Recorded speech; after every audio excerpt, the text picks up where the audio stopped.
Hey everyone, it's Mostly Casual Commander, I'm BK, and we're bringing you another game featuring commanders from Phyrexia All Will Be One. Chris is playing Elesh Norn, Mother of Machines, aka Panharmonicon. Get it? Scott brought Tekuthal Inquiry Dominus back to the table. If you didn't know, Infect works really well with Proliferate. Kyle is playing Ovika, trying to cast really big mana value spells, making a bunch of goblins and smashing into his opponents. And I'm playing Drivnod Carnage Dominus, hoping to double up all of my death triggers and drain my opponents out. Before we start the game, I'd like to give a huge shout out to Jonathan S. for your support on Patreon. Thank you so much. Your contribution goes a long way to supporting our channel. Now you might be thinking to yourself, wow, I'm super jealous of Jonathan S. Well, don't fret, because you too can become a member of our Patreon. You'll get exclusive benefits like a private Discord chat with the crew, among other things, so check it out. And also check out this entire video today for an appearance from my fat cat Meatball. He's so chunky. Chris won the die roll and played a Plains into a Mother of Runes. It's another mom in a mom deck. Over to Scott's turn, he plays an island and follows that up with a Soul Ring from 40k, so it's better than other Soul Rings. Then he plays Tome of Legends. This thing comes in with a page counter on it, and then he could draw cards later on. Over to Kyle's turn, he plays a Mountain, and he plays a Warhammer 40k Soul Ring as well. What's going on? As well as an Arcane Signet from 40k, so it's better than Scott right now. On my turn, I play a Swamp, and I say go, playing completely fair magic. Chris plays a 40k Mind Stone. We have a lot of 40k cards. Over to Scott's turn, he plays another island, and then he casts his commander, Tekuthal Inquiry Dominus, doubling up on proliferation whenever he proliferates. Also, when it ETBs, he gets another counter on his Tome of Legends. Back over to Kyle, he casts Big Score. So he'll discard a card, which is Talrand's Sky Summoner. He draws 2 cards, and then he gets 2 treasures as well. Using one said treasure, he'll cast Careful Study, drawing 2 cards and then discarding 2 more cards from his hand. But thanks to Careful Study, he found the land that he was looking for. In this case, it's a Sulphur Falls, which enters the battlefield untapped, so he could just go ahead and use that. He'll cast Gamble, finding a card from his library, putting it into his hand, and then having another opponent discard 1 at random. He chooses me, which honestly I feel blessed. I use a d6 to determine which card. It's the middle one, which is a Primal Amulet, which goes to his bin. I don't think that that's the card that he tutored, but I didn't ask. Hey Kyle, what was the card you tutored for? He passed the turn over to me. I played a Swamp, and then I cast an Arcane Signet before passing the turn back over to Chris. He plays Inventor's Fair. This will start gaining him some life if he has enough artifacts, or he can go find an artifact with it. He casts Swiftfoot Boots as a follow-up play, and passed the turn over to Scott. He drew, played an island as his land for turn, and then cast Narset, Parter of Veils, which is rude, Scott. His opponents can't draw more cards than their first card each turn. He -2s on Narset, so he'll look at the top 4 cards of his library and grab one. I don't like that you played a Narset and I'm playing an Izzet deck. That's annoying to me. Hey, can you kill the Narset then? Because I also want to draw cards, and that's going to upset me. I also want to draw cards. I also want to draw cards. I also want to draw cards. I also... Say it! I like cards. Some pure anger. I'm gonna reveal a lightning grease. I think you should say it next time. You want to cut these? No. I want to cut these. Oh, excuse me. Okay. I'll allow it. Table banter. And after that, he plays his Lightning Greaves, and look, that has a really cute dog on it. And then for free, he equips Lightning Greaves to his commander, Tekuthal, and moves into combat, smacking into me for 3 points of damage, and getting another counter on Tome of Legends. He passed the turn over to Kyle, who plays a Mountain as his land for turn, and with the help of a treasure, he'll cast his commander, Ovika Enigma Goliath, a wardy thing that makes goblins whenever he casts spells. And those goblins have haste. What? On my turn, I play another Swamp, and I cast Jet Medallion, making my black spells cheaper, which is great. I pass the turn over to Chris, who plays a Sky Scanner, and with Narset, he can't draw a card, which is very sad. Chris's sadness hit the stack before equipping his fast shoes to Sky Scanner, moving into combat at Narset, and knocking her down a peg or 2. He passes the turn back over to Scott, who plays Serum Visions. This will have him draw a card as well as scry 2, which isn't bad. That's a lot of card movement off the top of your library. That's what I always say.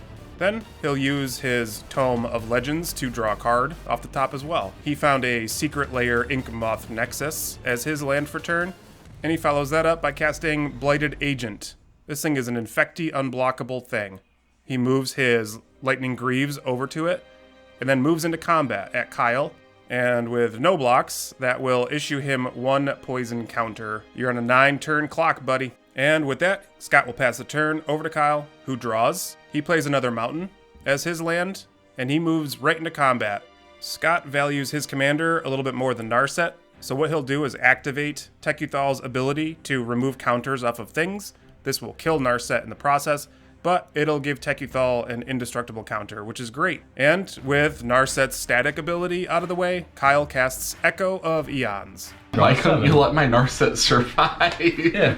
So when that spell was cast, Kyle generated 6 goblin tokens. Then all players shuffled up their graveyards and their hands into their libraries, drawing a fresh grip of 7 cards. Onto my turn, I played a swamp into a body launderer. So hopefully I can start conniving when non-token creatures die. On Chris's turn, he gains a life from Inventor's Fair and then drops an Urza's Saga. He gets a lower counter on that bad boy, and then he plays a Thought Vessel. And then with the help of Thought Vessel, he casts Welcoming Vampire, hopefully enabling some future card draw action. And then, valuing his life total more than dealing damage, he passes the turn over to Scott, keeping his stuff on defense. On to Scott's turn, he drew, and then he plays an Urza's Saga of his own. Can you believe it? I'm going to play an Urza's Saga because I like Chris's move and I wanted to follow it up. And speaking of follow-up, his next play is Phyrexian Metamorph. He has that bad boy enter the battlefield as a copy of Ovika, Enigma Goliath. He has his own copy of Ovika that we then use to represent that Phyrexian Metamorph is a copy of Ovika. He casts Liquimetal Torque, and thanks to his fake Ovika, he gets 2 Phyrexian Goblin tokens. By the way, we don't have Phyrexian Goblin tokens yet, so there's that. He activates Inkmoth Nexus, then he moves into combat, swinging Tekuthal at Kyle, Inkmoth Nexus at me, and Blighted Agent at Chris. So the 2 of us will gain some poison counters, and Kyle got some damage. Onto Kyle's turn, he shocks the steam vents into play, taking 2 life. Then he casts Mana Geyser. This will generate him 5 Phyrexian Goblin tokens, and seeing that bad things are likely to happen, Scott activates his Tomb of Legends to draw a card. And nope, that's not Fierce Guardianship, so yep, that resolves. There you go. And with the resolution of Mana Geyser, Kyle nets 11 red floating manas. He then uses some of that to cast Dockside Extortionist. Now, I don't know if you've been paying attention, but there are 12 artifacts and enchantments owned by his opponents. So he nets 12 treasures. He then flashes back Echo of Eons, and that will generate him 6 more goblin tokens. Okay, guys, we're gonna shuffle our hands and yards together and draw 7. Again? Yeah, you're welcome. Yep. You son of a gun. I would like to let you know how upset I am. Do you have a response, Brandon? I do have a response. I cast Dark Ritual and float 3 black mana because I think technically that was correct. We all shuffle up our hands and our graveyards back into the library, draw a fresh grip, and then Kyle casts Valakut Awakening, generating 3 more goblins. He puts 6 of his cards, basically his whole remaining hand, on the bottom and then draws 6. Then he'll start making good use of that floating mana and his treasures. He casts Archmage Emeritus, and now he'll start drawing more cards whenever he casts instants and sorceries. He uses the rest of his floating mana and some treasures to cast the Reality Chip. This will enable him to peek the scene on top of his library, and then he casts Sublime Epiphany. He chooses 3 things. He'll make a copy of Dockside, he'll draw a card, and then he'll bounce Dockside Extortionist proper back to his hand. This will also trigger Archmage Emeritus, drawing him another card, and then copy of Dockside will resolve, getting him 12 more treasures. He peeks the scene with Reality Chip, equips Reality Chip to his commander, Ovika. So now he can start casting the top cards of his library, and he does so by playing Faithless Looting. So he'll draw 2 cards and discard 2 cards. He'll also generate another Goblin token and draw a card off of Archmage Emeritus as well. Wow, that's a lot going on. Then he casts Factor Fiction, again getting more goblins, another card draw. He selects me to create the 2 possible piles he can put into his hand. Hashtag blessed. Those are the 2 piles. It's like either way he was going to take that Mystic Sanctuary, right? Make it less good for him. And then he'll peek the scene on top of his deck. All right, before combat, spend 3 treasures and 3 life to do something risky I like it. I love it. and Chaos Warp your fake Ovika. Ooh. Oh, I also got to pay the normal 3, so. So fake Ovika, aka Phyrexian Metamorph, gets shuffled back into Scott's library. Ooh, I draw. Shut up. Yeah, Scott's pretty thrilled about that one. Kyle continues to peep the scene. Scott finishes shuffling up, and then finishes resolving Chaos Warp. In this case, he gets an island. And to be clear, an island is not quite as good as an Ovika on the battlefield. That's just my opinion. Kyle then casts his proper Dockside Extortionist. This is the third Dockside he's had in this game, which is great. Then he casts Nexus of Fate. So not only does he get a bunch of goblins, but he also gets a whole extra turn. So Nexus of Fate says, yo, shuffle me back into your library. Then Kyle declares his attacks. Scott, you have a 6/6 and 41 ones coming at you. I think I could live. I think I can do it. However, Scott, my friend, you did not live. You got knocked out. In the process, you took out 2 of his goblins, which, for the record, are tokens and do not trigger my body launderer. Kyle then takes his next turn. He draws, and then he casts Stormkiln Artist before moving into combat and swinging a whole bunch of lethal damage at me. I kill one of his tokens on the way out. Then, Kyle finally passes the turn proper over to Chris. On Chris's turn, he plays Elesh Norn, Mother of Machines. With her out, he'll move his Lightning Greaves over to her. Then, in an act of defiance, a show of force, and a blaze of glory, my man Chris attacks Kyle, dropping him down to 24 life before he passes the turn.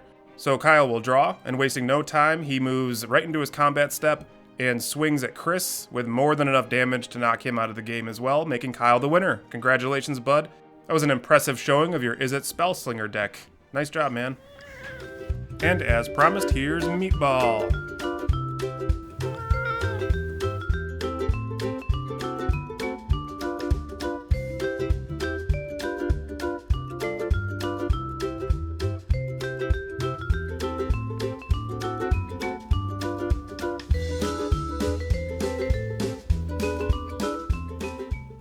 That's the game. So what do you guys think of this one? It's a very impressive showing of what kind of power Ovika has. Piloted very well by Kyle. The rest of us didn't have too much going on, of course, but that's still cool to see a deck perform well. But there you have it. As always, thank you for watching.